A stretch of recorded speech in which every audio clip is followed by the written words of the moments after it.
Brother Knights, ladies and friends. It's an honor and privilege for me to be here to speak to you today. I come representing the Board of Directors of the Knights of Columbus Charities Aid Foundation. And that board is made up of the past state deputies of the Knights of Columbus of Kansas and the current state officers.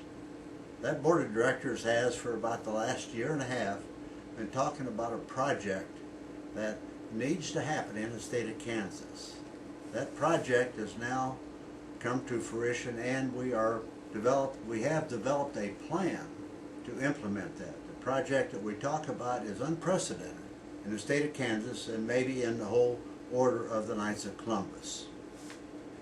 That dream that they had started some 65 years ago in 1950, when the Knights of Columbus of the state of Kansas erected a cross out in Lyons, Kansas, a 38-foot cross. That cross was erected to commemorate the life and sacrifice and death of Father Juan de Padilla. Father Padilla was born in Spain.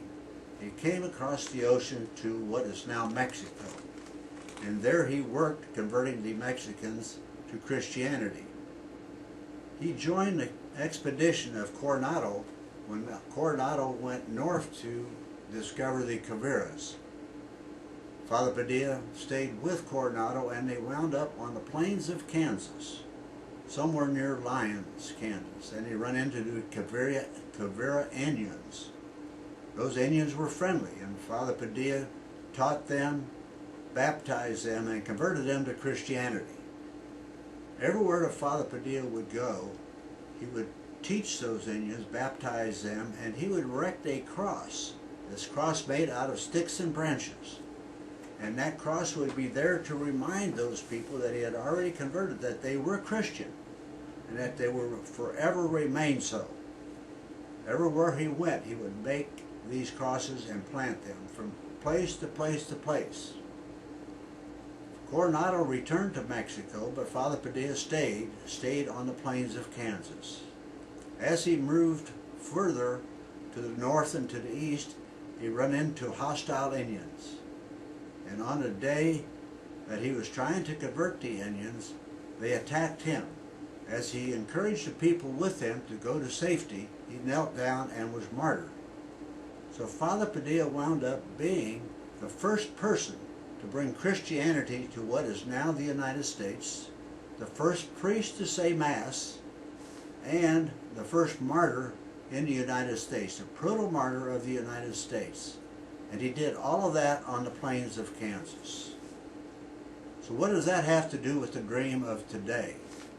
Well, Father Padilla brought Christianity to Kansas. We are a Christian state. We are a Christian country, United States. But will it remain so? That's the concern that we have. We're being attacked every day in our schools, taking God out of our schools, the right to life, the definition of marriage. We are being attacked, taking God out of the public place.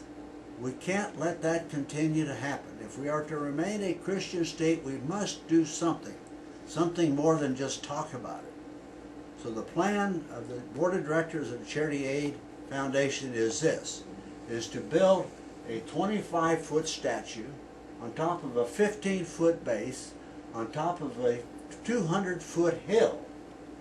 And that statue would be placed on a hill along I-70 between Topeka and Manhattan. It will be seen from miles and miles from the east and miles from the west. It will be seen at daytime and it will be seen at night. That statue will be there for centuries. It will be seen by 15 to 20 million people every year. And that statue will be there for a long, long time. Can you imagine? 15 to 20 million people per year. Will it have an effect on all of them? Probably not. Will it have an effect on some? That is our hope. Our hope that will remind people as they go to Topeka, as they pass, maybe even into Washington, that we are a Christian state and we must remain so. We must remain a Christian state by protecting our basic Christian principles. That's the reason for the statue to be there. We will erect that statue, but it will cost a tremendous amount of money. And as I As we speak today, our estimates are somewhere between $2 and $3 million to erect that statue. But that is a 25-foot statue on top of a 200-foot hill, 140-foot diameter base around there. The four leaves you see there will depict the four crest of the four dioceses of Kansas. A walkway up to it, a little plaza area, and parking and drive. It will be accessed off as a service road somewhere on I-70. So it will be close to I-70. It will be seen with the cost of $2 to $3 million. That's a lot of money. How can we ever raise that money? I say that it's easy. It will be easier for us if we all collectively, working together, we can make that happen. The plan is this. In the month of February, each and every member of the Knights of Columbus in the state of Kansas, all 37,500, will receive a letter. In that envelope and in that letter will be a description of the statue. It will be an explanation. It will be a letter from our state deputy asking for a donation of $100, a minimum of $100 per member. There will be 2 cards in that letter. These cards here showing you the amount of your donation, your name and address. There will be a self-addressed return envelope for each person to write their check, fill out the card, put it in the envelope, and mail it back. The second card in that envelope will be for you to give to your brothers, your sisters, your friends, neighbors, anybody who is like-minded that would be likely to make a donation to this project, to help make it become a reality. That's where we all come in, working collectively together. We can make this happen.